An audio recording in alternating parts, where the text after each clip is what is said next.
오늘 우리에게 주시는 하나님 말씀은 히브리서 1장 1절에서 9절의 말씀입니다. 옛적에 선지자들을 통하여 여러 부분과 여러 모양으로 우리 조상들에게 말씀하신 하나님이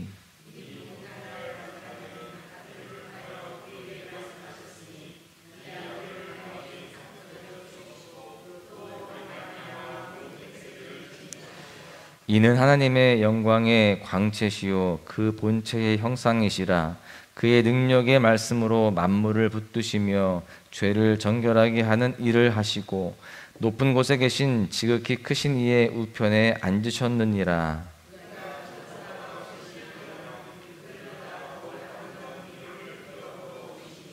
하나님께서 어느 때에 천사 중 누구에게 너는 내 아들이라 오늘 내가 너를 낳았다 하셨으며 또다시 나는 그에게 아버지가 되고 그는 내게 아들이 되리라 하셨느냐.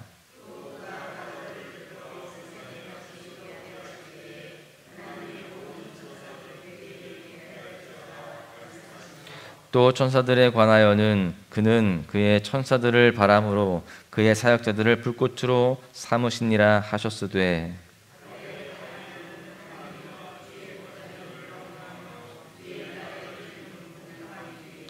주께서 의를 사랑하시고 불법을 미워하셨으니 그러므로 하나님 곧 주의 하나님이 즐거움의 기름을 주께 부어 주를 동료들보다 뛰어나게 하셨도다 하였고. 아멘.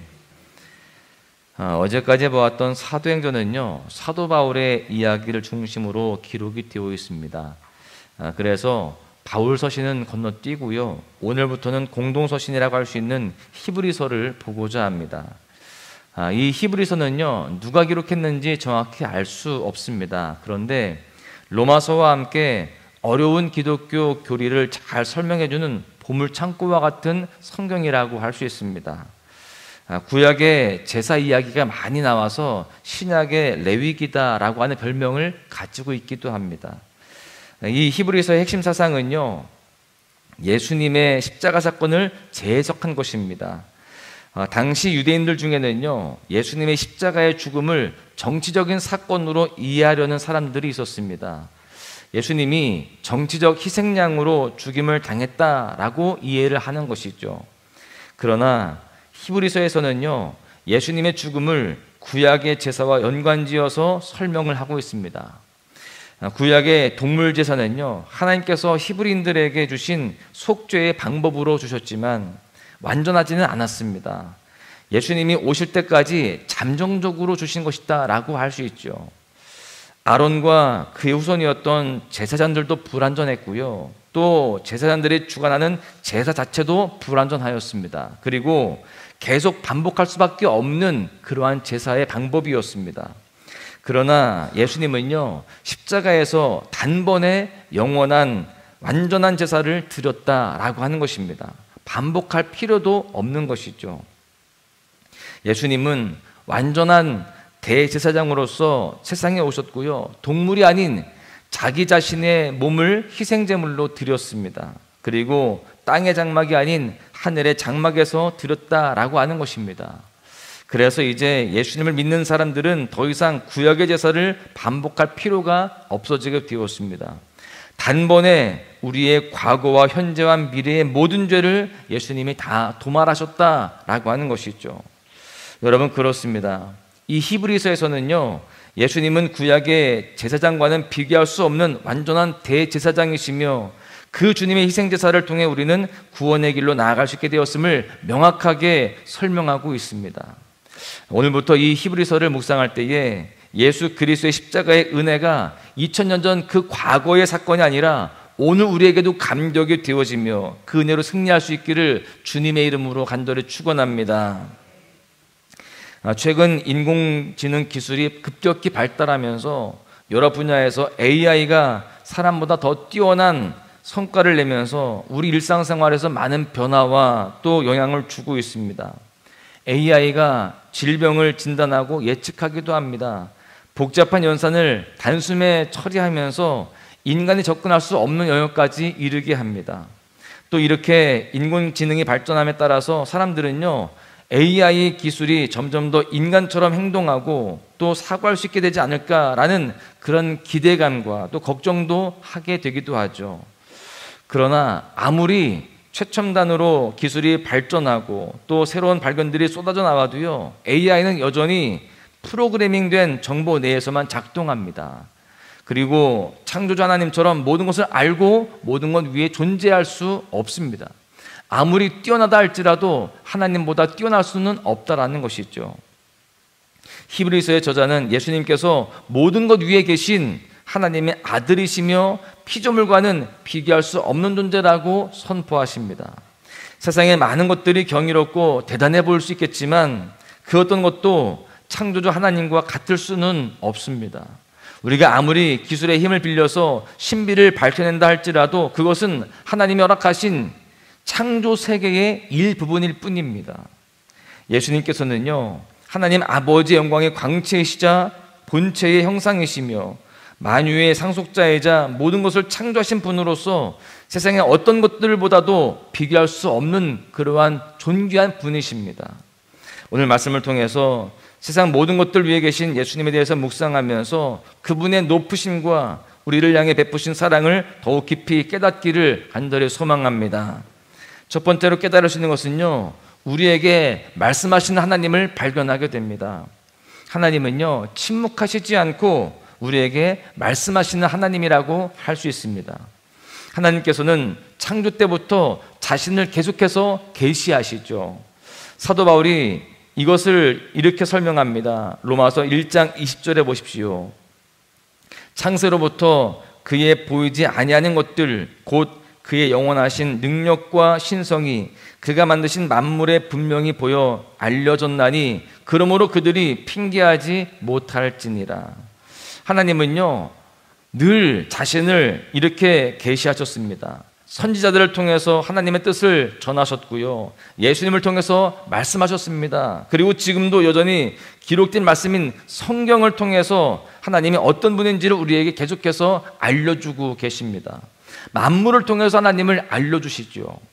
여러분, 요한복음 14장 26절에 보시면 예수님께서 성령님을 설명하실 때도 모든 것을 가르치시고 예수님의 가르치심을 생각나게 하고 그 의미를 깨닫게 하실 것이다 라고 말씀하고 있습니다.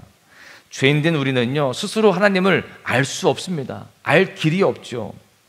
그래서 하나님의 영광에 이를 수가 없는 그러한 연약한 존재일 수밖에 없습니다. 우리는 그렇게 하나님을 알 수도 또 찾을 수도 없는 존재들이지만 하나님께서 우리에게 먼저 다가오셨습니다. 우리에게 자신을 계시하시고요, 우리에게 말씀하셨기 때문에 우리는 그 하나님의 뜻을 보고 듣고 깨닫게 되었습니다. 우리는 하나님의 말씀을 깨닫게 된 은혜에 감사하면서 하나님의 말씀에 더욱더 귀를 기울여야 하는 것입니다. 그렇게 알려주시고 깨닫게 하시는데 우리가 귀를 닫고 눈을 닫고 있으면 아무것도 알 수가 없죠. 우리는 그 존귀하신 우리의 구원자가 되시는 예수 그리스도를 날마다 더욱더 알아가기 위해서 몸부림치며 주님께 다가가야 할 줄로 믿습니다. 라디오의 주파수를 정확한 곳에 맞췄을 때에 잡음 없이 깨끗한 소리로 음악을 들을 수가 있습니다. 마찬가지로 하나님의 음성을 듣기 위해서 우리는 귀를 기울여야 됩니다.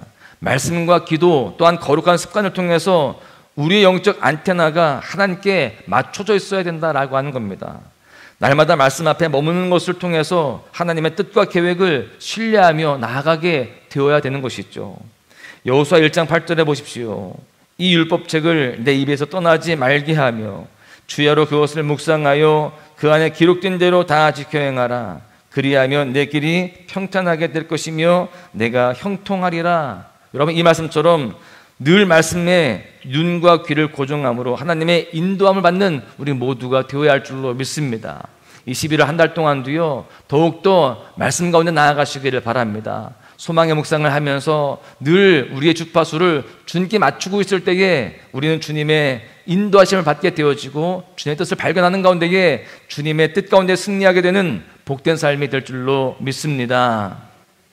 두 번째는요, 선지자와 천사보다 뛰어나신 예수님을 발견하게 됩니다. 예수님은요, 하나님의 아들이시며 만유의 상속자이자 만물을 창조하신 분이십니다. 하나님의 뜻을 전한 수많은 선지자가 있었고요, 하나님이 메신저로 보내신 천사들도 존재하죠. 그러나 그 무엇도 예수님과 비교할 수는 없습니다. 그 당시 유대인들 중에서는요, 천사를 숭배하는 사람들이 있었습니다. 그런데 천사 역시 예수님을 섬기고 경배하기 위해서 또 성도를 섬기도록 창조된 존재일 뿐입니다. 예수님께서는요, 천사들을 도구로 사용하십니다. 무엇보다 예수님은 아들이 되시죠. 맏아들이 되십니다.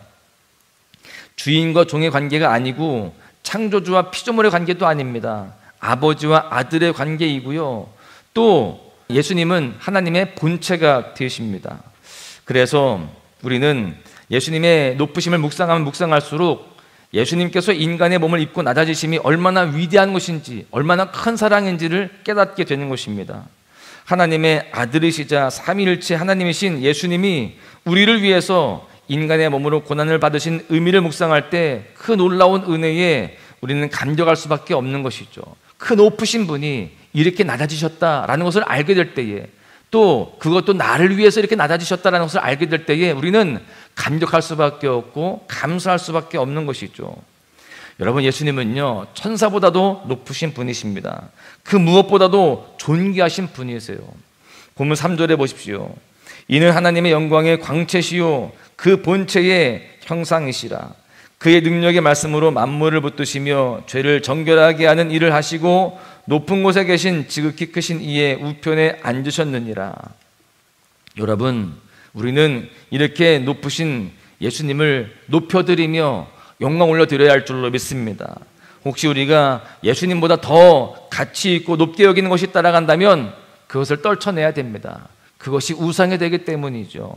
우리는 그 모든 것들을 버리고 오직 주님만을 가장 높여드리며 그분을 예배하며 그분을 영화롭게 하는 그런 삶을 살아가야 할 줄로 믿습니다. 그럴 때에 그 하나님의 사랑이 더욱더 우리에게 감격으로 다가와지고요, 또한 그 놀라운 손길을 통하여서 우리는 날마다 복된 삶을 살아가게 될 줄로 믿습니다.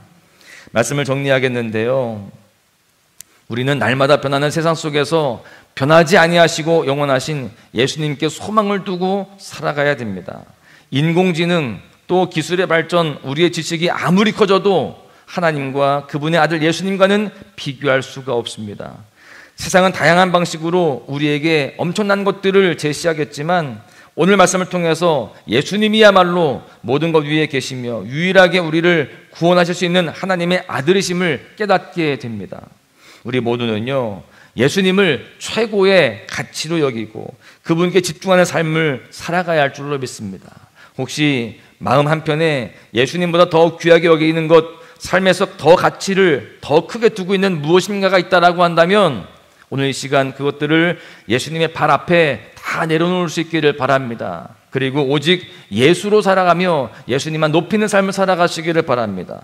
사랑하는 소망 가족 여러분, 오늘 하루 또 11월 한 달 예수님을 우리 마음의 중심에 모시고 그분이 우리의 주인이 되어서 역사하시도록 순종의 자리에 머물도록 그렇게 더욱더 힘써야 할 줄로 믿습니다. 그렇게 살아감으로 말미암아 하나님의 놀라운 축복을 누리며 승리하시는 귀한 날, 귀한 한 달 되시기를 주님의 이름으로 간절히 축원합니다.